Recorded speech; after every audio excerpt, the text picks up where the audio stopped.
একসময় Dhanekhali halt station দিয়ে নিত্য যাতায়াত ছিল।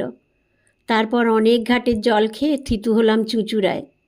সেও হয়ে গেল বেশ কিছু বছর।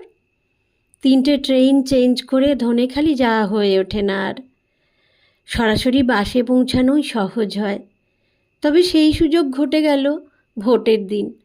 ভোটার কার্ড ট্রান্সফার করা হয়নি, তাই ভোট দিতে গেলাম।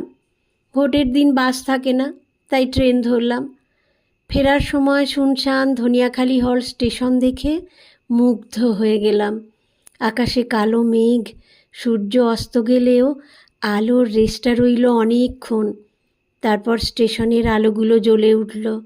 ফাঁকা লোকাল ট্রেন এসে দাঁড়ালো, চলেও গেল। কটা মেল ট্রেনও দারুণ গতিতে ছুটে গেল। কোথায় যাচ্ছে কে জানে। শেষ বিকেলের আলোয় শুধু ঝকঝকে পরিষ্কার ধনিয়াখালি হল্ট স্টেশনের 1 নম্বর প্ল্যাটফর্মে বসে রইলাম ডাউন বর্ধমান হাওড়া ট্রেন ধরার জন্য।